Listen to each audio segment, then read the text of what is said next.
O que é real? Parece uma pergunta simples, não é? Mas acreditem, ela leva-nos por caminhos absolutamente inesperados e para começar essa viagem vamos mergulhar numa história. Uma história bem real que vem lá das profundezas do oceano. Tentem imaginar a cena. Estamos em 1848. O capitão Mackay, uma oficial da respeitadíssima Marinha Real Britânica, juntamente com toda a sua tripulação, vê isto.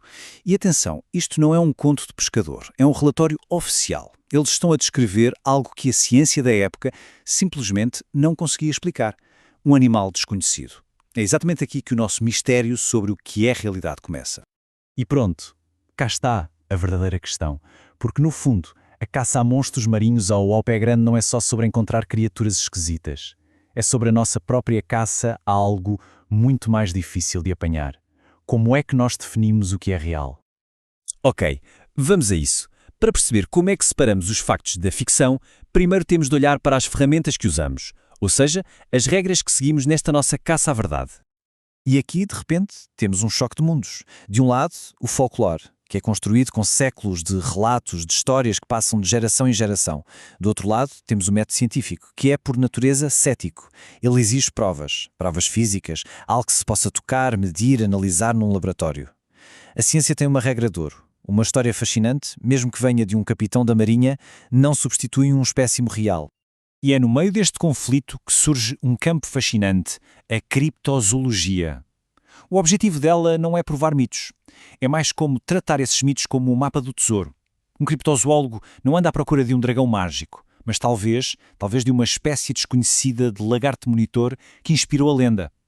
É uma tentativa de encontrar a verdade biológica que se esconde por trás do folclore. Sabem, este debate não é nada novo. Na verdade, é o eco de uma batalha filosófica com séculos de história. De um lado, os racionalistas, como Platão, que acreditavam que era possível chegar à verdade pura só com a lógica. Do outro, os empiristas, como Hume, que diziam não, só podemos conhecer aquilo que vemos, tocamos, medimos. A caça ao monstro marinho acaba por ser um teste de campo para esta questão. Devemos confiar na razão, que nos diz que uma criatura assim é improvável, ou nos relatos de quem jura que a viu? Bem, já vimos que as nossas ferramentas para encontrar a verdade podem ser imperfeitas, mas e se o problema não estiver só nas ferramentas? E se o problema estiver em quem as usa? E se o próprio observador for a variável mais instável de todas? Agora, nesta parte, o nosso olhar vira-se para dentro.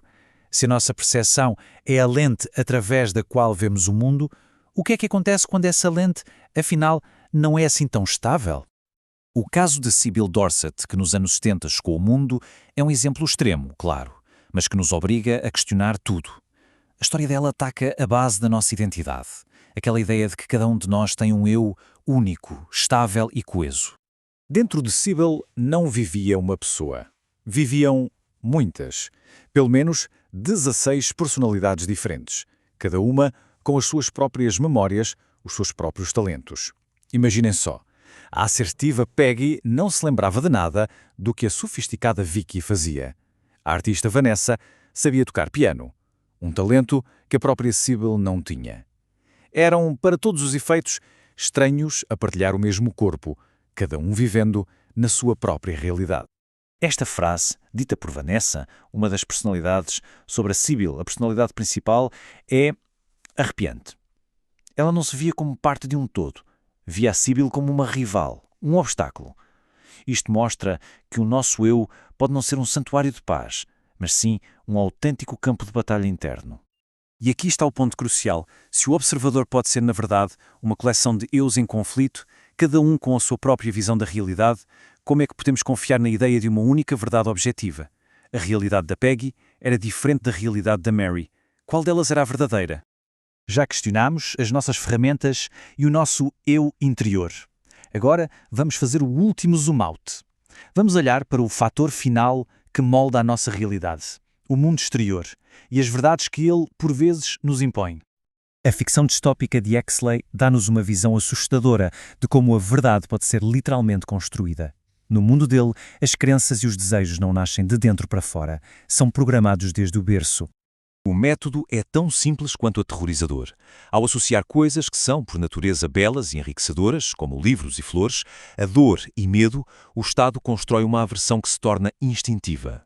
Esta verdade programada de que o conhecimento é perigoso torna-se uma parte fundamental da realidade daquelas pessoas, garantindo o controle social. E aqui está a fórmula para fabricar a realidade: a repetição. Repetir algo, vezes sem conta, transforma uma ideia numa verdade inquestionável. O condicionamento social, seja de forma extrema, como no livro, ou de formas muito mais subtis na nossa cultura, molda a nossa percepção do mundo antes mesmo de termos a chance de a questionar. E assim, chegamos ao final da nossa análise. Vimos a busca por monstros, as ferramentas da filosofia, a fratura do eu e o poder do condicionamento. A questão, agora, volta-se para cada um de nós.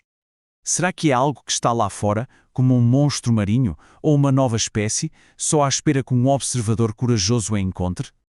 Ou será uma verdade platónica, uma forma perfeita que só conseguimos compreender através da lógica e do pensamento, independentemente do que os nossos sentidos nos dizem?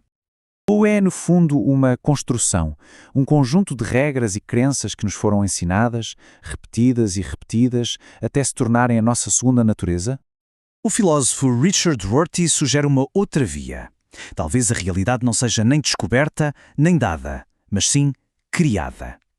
Talvez sejamos nós, através das nossas histórias, da nossa linguagem e das nossas escolhas, que construímos aquilo que consideramos ser verdadeiro, tanto sobre nós próprios como sobre o mundo. E é com esta reflexão que terminamos. Se a realidade de cada um é um mapa, vale a pena perguntar: quem foram os cartógrafos que o desenharam? E que poder é que nós temos para traçar novas fronteiras? Obrigado por nos terem acompanhado nesta exploração.